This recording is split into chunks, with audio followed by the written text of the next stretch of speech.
Baiklah, Assalamualaikum warahmatullahi wabarakatuh. Perkenalkan, nama saya Novia Rahmadani dengan NIK A1C1191023 dari kelas reguler B 2019.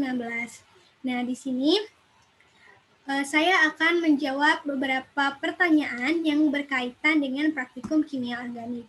Langsung saja kita mulai ke pertanyaan pertama.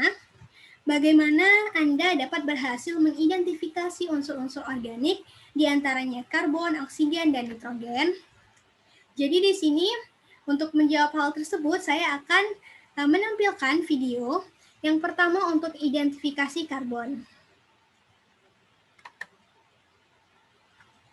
Nah, di sini bahan yang digunakan atau sampel yang digunakan adalah gula pasir.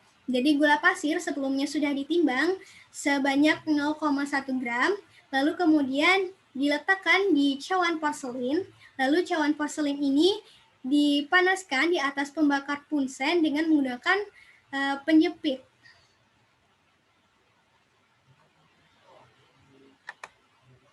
Bisa dilihat. Nah, setelah beberapa saat pemanasan,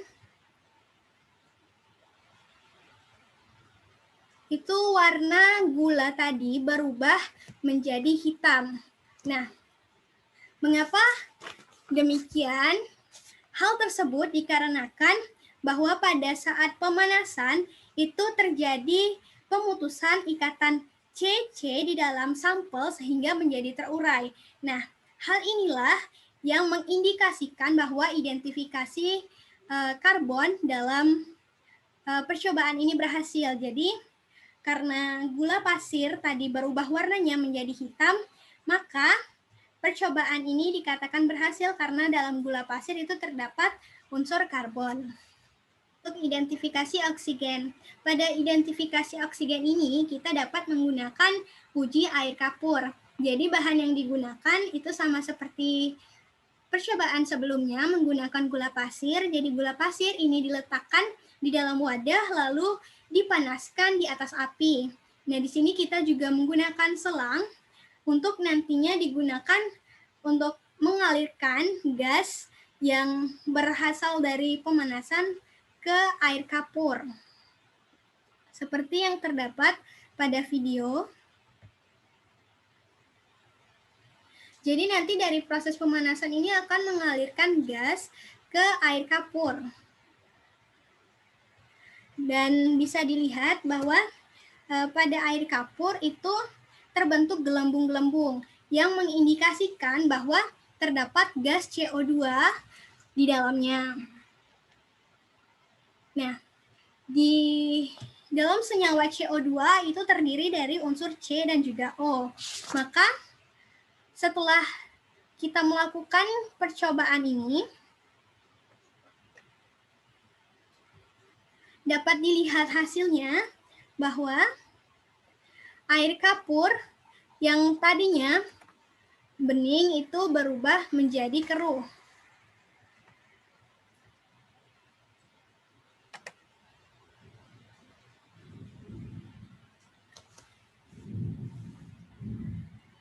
Seperti ini.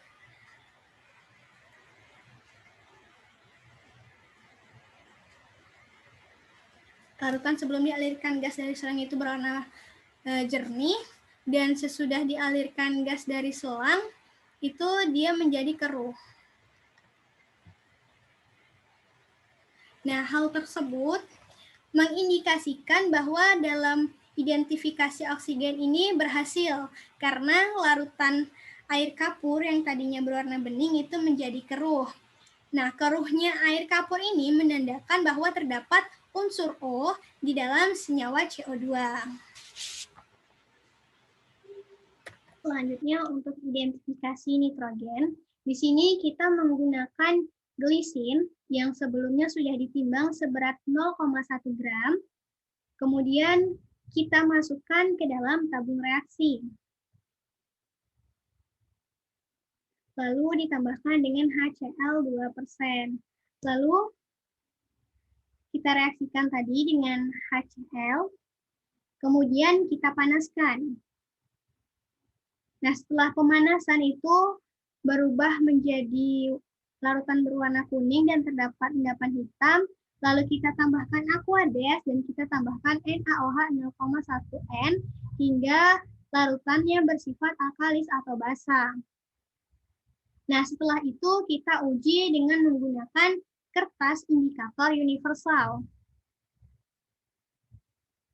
Seperti yang terdapat pada video, dan berikut hasilnya. Setelah itu, sampel tadi kita reaksikan menggunakan pereaksi Nessler. Nah, pereaksi Nessler ini digunakan untuk mengidentifikasi perubahan warna. Nah, dapat dilihat larutan berubah menjadi coklat keruh setelah ditambahkan dengan pereaksi Nessler. Nah, setelah itu kita uji menggunakan kertas lakmus merah seperti yang terdapat pada video. Dan hasilnya itu kertas lakmus merah ini berubah menjadi berwarna biru. Nah, hal tersebut mengindikasikan bahwa percobaan ini berhasil karena dengan berubahnya kertas lakmus merah tadi menjadi berwarna biru, maka larutan ini bersifat basa yang berasal dari unsur nitrogennya.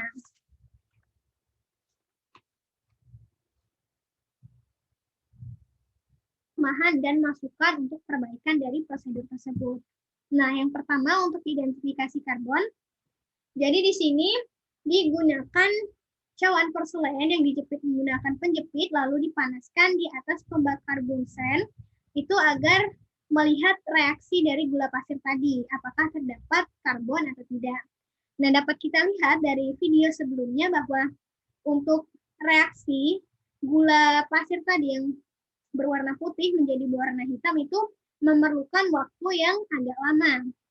Nah, untuk itu dapat masukan yang dapat diberikan yaitu kita bisa menggunakan tabung reaksi. Jadi gula dimasukkan ke dalam tabung reaksi, lalu pada bagian mulut tabung reaksi itu kita sumbat menggunakan kapas.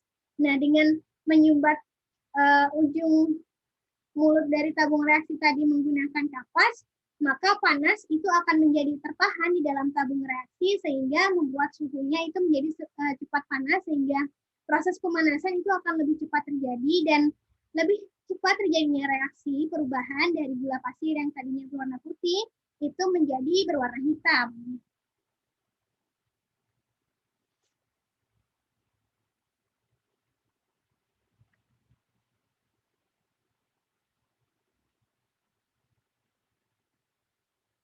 Lalu untuk kelemahan dan juga masukan untuk perbaikan prosedur pada identifikasi oksigen, bahwa dapat kita lihat di sini, alat-alat yang digunakan itu merupakan alat-alat sederhana. Jadi digunakan botol kaca bekas, lalu lilin, dan juga untuk penjepitnya itu seperti digunakan kawat.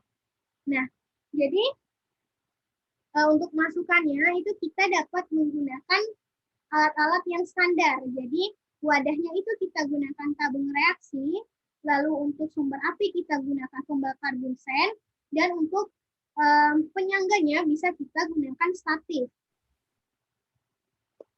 Selanjutnya untuk kelemahan pada identifikasi nitrogen di sini digunakan kertas indikator universal. Nah, jadi setelah diuji ke dalam larutan sampel tadi, hasilnya adalah sebagai berikut yang seperti yang terdapat di gambar. Namun, kelemahan dari kertas indikator universal ini adalah ketidakakuratan nilai pH yang dihasilkan. Jadi, praktikan itu memang benar-benar butuh ketelitian untuk pengukuran pH-nya. Dapat kita lihat di gambar bahwa warnanya itu mirip-mirip. Jadi, untuk masukan untuk perbaikannya, kita dapat menggunakan pH meter karena dengan menggunakan pH meter ini hasilnya itu lebih akurat, ketelitiannya juga lebih tinggi dan juga penggunaannya itu lebih cepat dan juga efisien. Sekian dari saya. Terima kasih. Wassalamualaikum warahmatullahi wabarakatuh.